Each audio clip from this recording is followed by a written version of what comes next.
सभी को नमस्कार। अब हम कण-कण का अधिकारी पाठ का दूसरा भाग देखेंगे कि सबसे पहले विषय प्रवेश। प्रस्तुत पंक्तियां कुरुक्षेत्र नामक काव्य से ली गई हैं। महाभारत युद्ध से हुआ विनाश देखकर युधिष्ठिर बहुत दुखी हुए। उन्होंने राजकाज त्याग कर वन जाने का निर्णय लिया। तब शरशय्या पर लेटे पितामह भीष्म ने उन्हें राजधर्म का उपदेश दिया। पाठ की पंक्तियां उसी उपदेश पर आधारित हैं।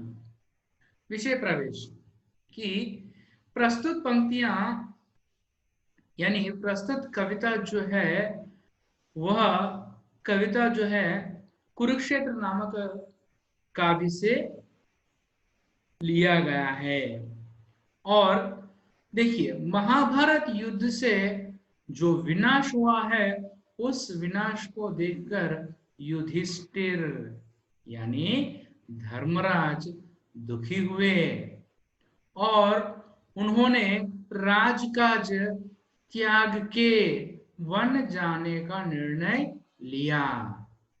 तब भीष्म पितामह जो शरशय्या पर थे उन्होंने युधिष्ठिर को यानी धर्मराज को राजधर्म का उपदेश दिया। पाठ की पंक्तियां उसी उपदेश पर आधारित है। पाठ की जो पंक्तियां हैं उनके उपदेश के कुछ पंक्तियां हैं। वे पंक्तियां उस उपदेश के वे पंक्तियां कुछ यहां दिए गए हैं। తెలుగులో చూడండి, ప్రస్తుత పంక్తియా అంటే ఈ పాఠంలో పేర్కొనబడినటువంటి ఏవైతే వాక్యాలు ఉన్నాయో కవిత ఏదైతే ఉందో ఇది కురుక్షేత్ర అనే గ్రంథంలో నుండి కావ్యంలో నుండి తీసుకోవడం జరిగింది। మరియు మహాభారత యుద్ధంలో ఏదైతే వినాశనం మహాభారత యుద్ధం వినాశనం జరిగిందో ఆ యుద్ధ సమయంలో యుధిష్ఠిర్ అనగా ధర్మరాజు, ధర్మరాజుకు మరో పేరు యుధిష్ఠిర్ ఏం చేశారయ్యా అంటే ధర్మరాజు ఏం చేశాడయ్యా అంటే అతడు మహాభారత యుద్ధాన్ని చూసి యుద్ధం యొక్క వినాశనం చూసి అడవులకు వెళ్ళిపోవాలని అనుకున్నాడు। రాజ్కాజ్ త్యాగకర్ వన్ జానే కా నిర్ణయ లియా అంటే రాజ్కాజ్ అంటే ఆ రాజ్యాన్ని త్యజించి త్యాగం చేసి వన్ అడవికి వెళ్ళి ప్రశాంతమైన జీవితాన్ని గడపాలని నిర్ణయించుకున్నాడు। కానీ శర్షయ్య అంటే బాణముల పరుపు పైన పడుకున్నటువంటి భీష్మ పితామహుడు అతడికి రాజధర్మాన్ని ఉపదేశించాడు। అప్పటికే భీష్మ పితామహుడు గాయపడి ఉన్నాడు మరియు బాణముల పరుపు పైన శర్షయ్య పైన పడుకుని ఉన్నాడు। ఈ యొక్క ధర్మరాజు కోరికను అతని నిర్ణయాన్ని భీష్మ పితామహ భీష్ముడు విని ధర్మరాజుకు ఉపదేశం ఇచ్చాడు। ఆ ఉపదేశం యొక్క కొన్ని వాక్యాలు మన యొక్క పాఠము। अब देखिए, एक मनुष्य संचित करता है अर्थ पाप के बल से और भोगता उसे दूसरा भाग्यवाद के छल से। इसका भाव देखिए, एक मनुष्य इकट्ठा करता है अर्थ यानी पैसे, पाप के बल से यानी एक मनुष्य यानी कोई ना कोई मतलब एक मनुष्य जो है पाप करके पैसे जमा करता है और भोगता उसे दूसरा भाग्यवाद के छल से।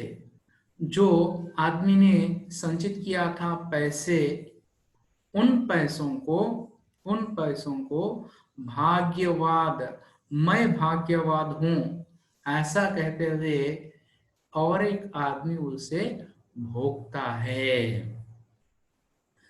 తెలుగులో చూడండి, एक मनुष्य संचित करता है अर्थ पाप के बल से అంటే ఒక మనిషి ఏం చేస్తాడంటే డబ్బులను పాపంతో సంపాదిస్తాడు, అంటే పాపము చేసి డబ్బులను సంపాదిస్తాడు. और भोक्ता उसे दूसरा భాగ్యవాద్ కే చల్సే, మరియు దాన్ని అనుభవించేది ఎవరు అనంటే ఇంకా వేరే ఇంకొక మనిషి ఆ డబ్బులను అనుభవిస్తాడు. ఏమని? నేను అదృష్టవంతుణ్ణి, ఆ డబ్బును అనుభవించడానికి నేనే సరి అయిన వ్యక్తిని అని చెప్పి ఆ డబ్బును అనుభవిస్తాడు. नर समाज का भाग्य एक है, वह श्रम, वह भुजबल है, जिसके सम्मुख झुकी हुई पृथ्वी विनीत नभतल। नर समाज का भाग्य है कि सभी मानवों का भाग्य एक ही है। मानव का भाग्य क्या है कि जो व्यक्ति श्रम करता है, जो व्यक्ति अपनी भुजाओं से यानी अपनी भुजाओं के बल पर मेहनत करता है, जो व्यक्ति परिश्रम करता है, वही भाग्यवान कहलाता है। नर समाज का भाग्य एक है, यानी इस संसार में जितने भी मानव हैं, सभी मानवों का भाग्य एक ही होना चाहिए और सभी मानव परिश्रम करना चाहिए पर सभी मानवों को। और जिसके सम्मुख झुकी हुई पृथ्वी विनीत नभतल, जो व्यक्ति सम्मुख यानी सामने, जो व्यक्ति परिश्रम करता है, श्रम करता है, उसके सामने यह पृथ्वी विनम्र से, पृथ्वी नभ आकाश और समस्त ये जो है संसार के वस्तु भी हो चाहे कुछ भी चीज हो, सभी के सभी परिश्रमी व्यक्ति के सामने झुकी हुई होती है। यानी जो व्यक्ति परिश्रम करता है उसे ही समस्त वस्तुओं पर अधिकार बनता है, वही हकदार है। తెలుగులో చూడండి, నర్ సమాజ్ కా భాగ్య ఏక్ హే, వహ శ్రమ్, వహ భుజ్బల్. మనుషుల యొక్క అదృష్టము, అందరి అదృష్టము ఒకటే. అంటే ఇక్కడ మీనింగ్ ఏమిటంటే ఎవరైతే శ్రమిస్తారో, ఎవరైతే తన కష్టాన్ని నమ్ముకుంటారో, ఎవరైతే ఎక్కువ కష్టపడతారో వాళ్ళు మాత్రమే భాగ్యవాన్, వాళ్ళు మాత్రమే అదృష్టానికి నోచుకొని ఉన్నారు. జిస్కే సమ్ముఖ్ ఝుకి హుయి పృథ్వీ వినీత్ నభతల్, ఎవరైతే పరిశ్రమిస్తారో వాళ్ళ ముందు ఈ ఆకాశము, భూమి మరియు ఇతర వనరులన్నీ కూడా అతని ముందు మోకరిల్లుతాయి. जिसने श्रम जल दिया उसे पीछे मत रह जाने दो, विजित प्रकृति से पहले उसको सुख पाने दो। जिस व्यक्ति ने श्रम जल दिया हो, यानी जो व्यक्ति पसीना बहाया है, उसे पीछे मत रह जाने दो। यानी इसका अर्थ यह है कि साधारण रूप से हम देखते हैं किसी महान कार्य में श्रमिकों का ही अधिक महत्व होता है, मगर महान कार्य के बावजूद होने के पश्चात, महान कार्य होने के पश्चात होते समय श्रमिकों को सही मूल्य या तो फिर मान सम्मान नहीं मिलते हैं। इसीलिए यहाँ कहा गया है कि जिसने श्रम जल दिया उसे पीछे मत रहने दो, यानी जो व्यक्ति पसीना बहाया है उसे सामने लाएं, यानी उसे भी सभी के सभी वस्तुओं पर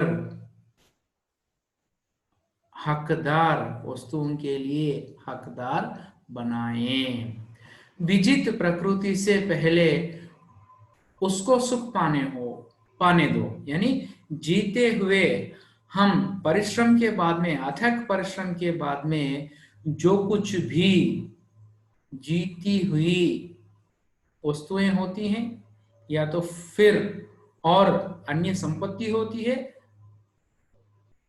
उसका हकदार जो है परिश्रमी व्यक्ति है। इसीलिए जो हमें मिले हैं, परिश्रम के बाद में हमें जो कुछ भी मिला है, उसका भाग పరిశ్రమి వ్యక్తి को भी दिया जाना चाहिए।